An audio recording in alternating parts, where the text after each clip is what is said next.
As an individual that is trusted by almost 300,000 of you guys, which we're about 1,500 subscribers away from hitting that 300,000 mark, which we've amassed in about 13 months, by the way, which is absolutely crazy to me. It took me 10 years to get to this point on my Flight Mike NBA channel.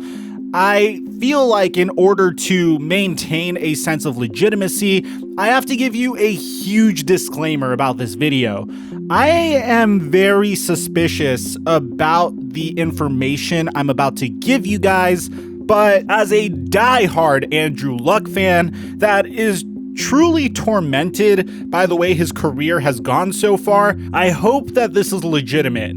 So we're going to get to the bottom of that together because this information is really interesting. Before we get to the content, we're almost at 300,000 subscribers. If you subscribe and hit that notification bell, you have entered for a chance to win a PlayStation 5. We have 3 digital PS5s. We're going to give it away at the end of the month. If you want additional entries, then follow us on Twitter and Instagram because you'll also see your takes get featured on the content from Twitter and Instagram if you follow me there.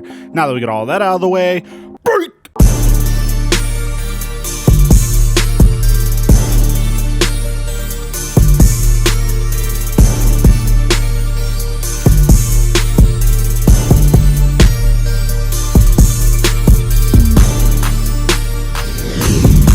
Mike Chuck 1212, what's going on, everybody? Welcome to this double upload on our channel. So for those of you guys that are diehard NFL fans, or if you're a Jacksonville Jaguars fan, you know who Trevor Lawrence is. And typically, whenever I describe who Trevor Lawrence is on this channel, I say he is the greatest and most sure thing that we've ever seen at the quarterback position in the NFL draft since Andrew Luck. And whenever I say Andrew Luck, I kind of frown a little bit because this is one of the greatest NFL quarterbacks I've ever had the pleasure of seeing. And the Indianapolis Colts had a very rare opportunity that I don't think any other team has ever able to successfully been able to emulate since the Green Bay Packers, where they had the opportunity to pass the torch from one Hall of Fame quarterback to Andrew Luck. And unfortunately, in my opinion, I think they completely blew it. You see, back in the year that the Colts were horrible, in 2012, the reason why they were so freaking terrible is because their Hall of Fame quarterback, Peyton Manning, had to get surgery on his neck. He was out the entire year, and without the sheriff, the Indianapolis Colts were so atrocious that they were the worst team in the NFL. This put them in a situation to draft the most transcendent talent they've ever seen since the days of, well, Peyton Manning.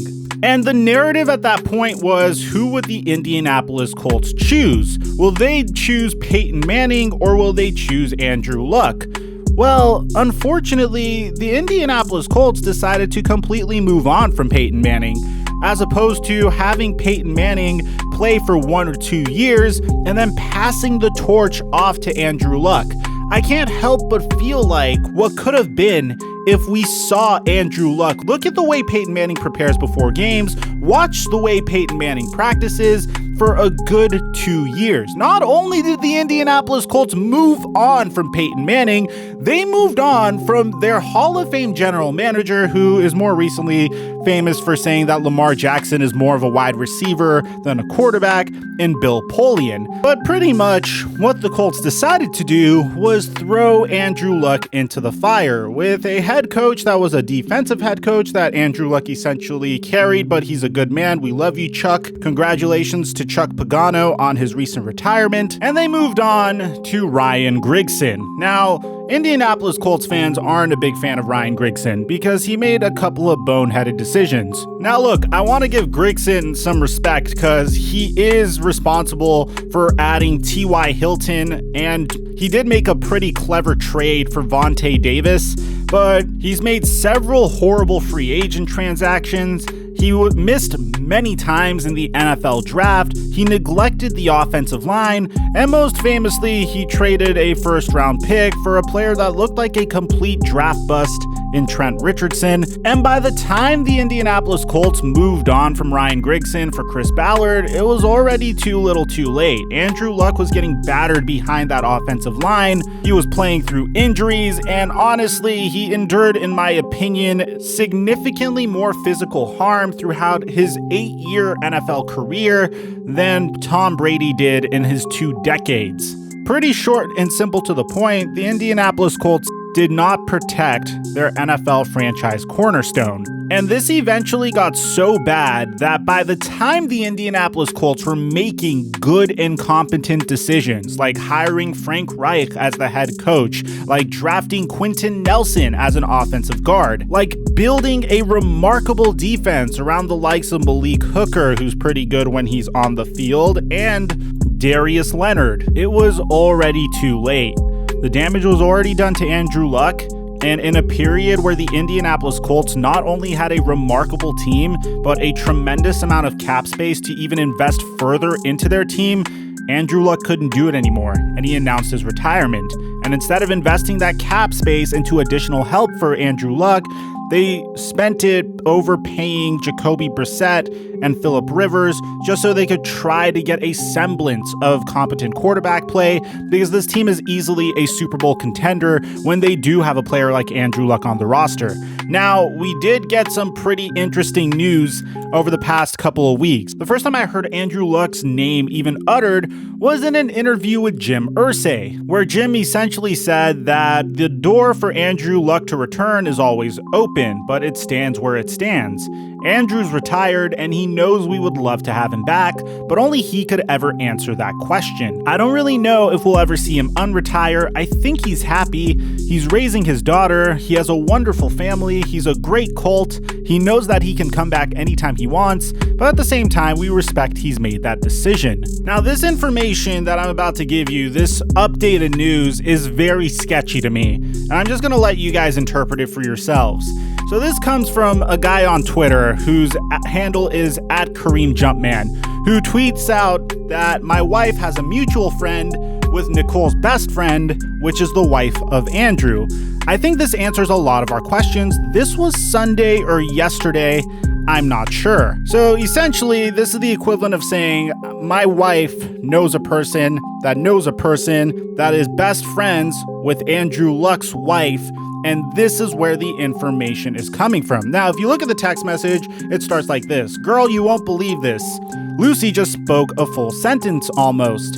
No way. Yep, it was the cutest thing ever. Andrew didn't know what to do.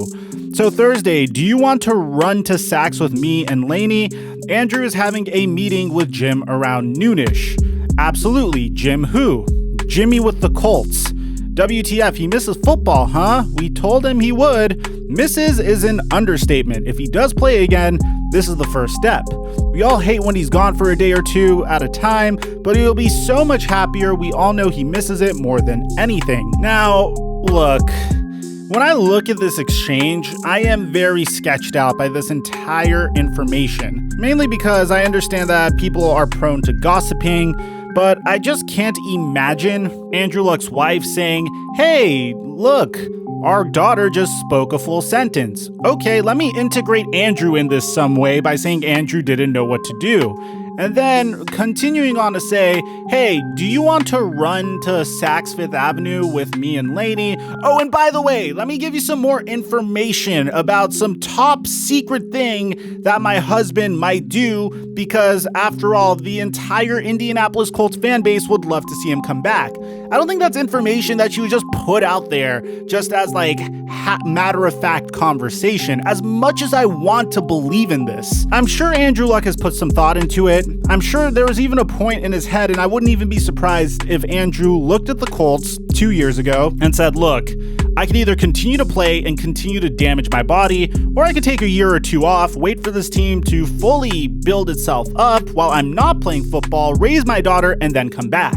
And I think the latter part is very feasible and extremely logical. Because after all, I could see Andrew Luck getting very bored at home after a while, raising a family. He's going to be doing that for the rest of his life. He is a Stanford man. He definitely does seem to know how to manage his career, and I wouldn't be surprised if he took a step back on purpose to wait for the Colts to draft Michael Pittman Jr., trade for DeForest Buckner, make sure he has a good offensive line, make sure that his head coaching staff is stable, and make sure that there's a running game in place so they're not going to be fully dependent on him to make plays. I wouldn't be surprised at all if Andrew Luck did that on purpose. However, as to the validity of this text message, I don't buy it at all. I really want to believe in it, but it seems like it was clearly made up. I can't imagine Andrew Luck's wife having this type of exchange with a friend and just divulging that type of information so readily. So let me know in the comment section down below. I asked you guys on Twitter what you guys think about this information.